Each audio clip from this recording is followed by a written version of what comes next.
Hi all mga sismars, welcome back ulit sa ating YouTube channel. So for today's video and content, this is another full review na naman. And yes, medyo late na itong ating full review pero alam niyo na, bawi-bawi din tayo pag may time. So, previously nakapaglabas na ako dito ng comparison, ng camera test, ng gaming video, and also ng unboxing. So, kulang na lang tayo dito sa unit ng full review. So, ito na mga sismars yung ating full review with the Tecno Go Spark 2. But before that, of course, mga sismars, let me go ahead and share you guys first the quick specification of this Android phone. So, without further ado, let's go. So, this Tecno Spark Go 2 was released way back on June 2025. Pagdating sa kanyang size, this is 6.67 inches na merong IPS LCD display na merong 120Hz refresh rate. This is IP64 din mga sismars, so meaning this is dust tight and water resistant na.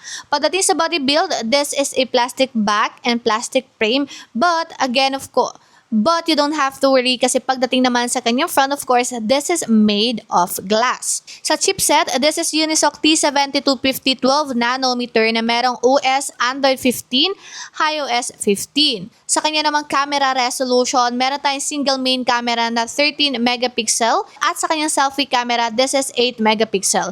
Video recording, both of them sa front and also main camera natin, cover to ng resolution na 1080p with 30 FPS.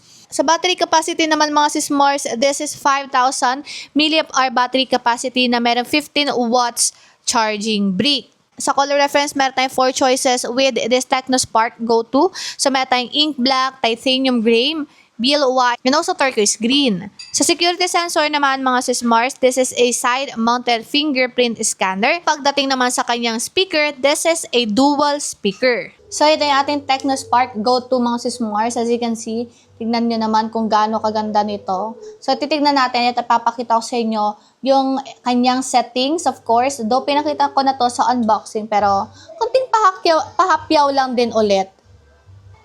So, ayan mga sismars. This is Unisoc T7250. Ayan.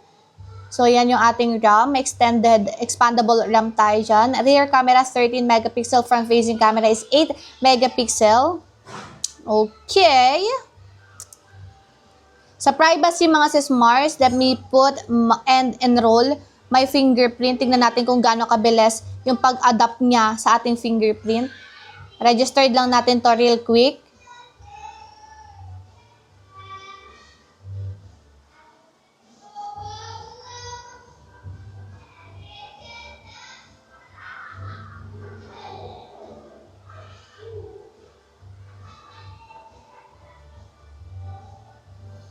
So, lock natin yung phone and then open natin. Okay. One more. O, gamitin natin ibang... Okay. One more. Okay. Okay. So, mabilis naman yung adoption niya pagdating sa kanyang fingerprint sensor. So, ito yung pahapyaw natin sa camera feature. As you can see, ayan. So, pwede mo siyang i-zoom up until 10 times. Sa video recording, meron tayong 1080p with 30 FPS. Ayan, front-facing camera. Ang ganda ng video recording din ito mga sismars. Maganda to mga sisi. So, perfect na perfect to pang regalo. So, yun lang mga sismars yung ating quick specification with this Android phones. Proceed na tayo kung ano nga ba ang feedback ko when it comes sa aking experience with this Tecno Spark Go 2. Well, for me, mga sismars, sulit na yung 2,500 nyo dito. Kasi nabili namin to online, amounting of, if I'm not mistaken, it is around 3,000 plus. By the way, if you want to purchase this unit, just click the yellow basket here somewhere sa video natin or sa link natin sa description box. Pero, again, hindi ko kasi alam kung saan magpa-pop yung ating basket here sa video. Basta, nandyan lang yon. So, anyways, going back, nasa 2,500 lang namin nabili si Tecno Spark Go 2. And sulit na siya mga sismars. Kasi yung chipset niya, mga sismars, is actually good also for gaming. Kasi na-experience ko na mag-COD dito mag-ML dito mga sis Mars, lahat yon naka-maximize yung resolution, naka-highest resolution yun, naka-ultra yon mga sis Mars, and everything is fine. Wala akong na-experience na anything, wala akong na-experience na lag or frame drops. Though may experience talaga kayo na mainit si phone, yes, it actually fine kasi lahat naman ng units, even my iPhone, umiinit sila. So, considerable na iinit talaga yun, lalo na kung naka-maximize yung resolution mo sa gaming. Sa camera naman, nagulat ako mga sis Mars kasi maganda din yung quality ng camera ng ating Tecno Spark Go 2. Hindi na ako magtataka kung madami talaga mga nanonood or hindi na ako magtataka na madami talagang nagpa-purchase ng Android phone na to kasi sobrang sulit nung presyo niya sa binibigay na specification ng Android phone na to. And also, aside from that, sa kanyang battery capacity. 5,000 mAh battery capacity, well, sabihin na natin, hindi yung bago kasi mas marami ng matataas sa battery capacity ngayon, di ba? Battery capacity ngayon, di ba? So, meron ng 7,000, 6,000, but again, 5,000 mAh battery capacity, mga sis Mars, is sulit na yan at matagal nyo nang magagamit yan.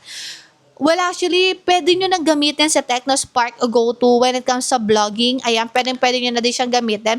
If hindi naman kayo sobrang mataas yung standard sa camera. Of course, if you're going to compare this Android phone versus sa iPhone, syempre iPhone pa rin talaga yung maganda na specification pagdating sa camera. Pero, again, sulit na sulit yung 3,000 or 2,500 nyo dito sa unit na to, lalong-lalo na sa camera, sa gaming experience, sa battery, sa design. Very aesthetic. Simple lang talaga yung design niya. Pero alam nyo na, elegant siyang tignan eh. Actually, pag nilagay mo siya sa clear case and nakaganyan yung phone sa'yo, pagkakamalan mo talaga siyang iPhone 16 Plus or iPhone 16. And isa yon sa nagustuhan ko is yung kanyang design.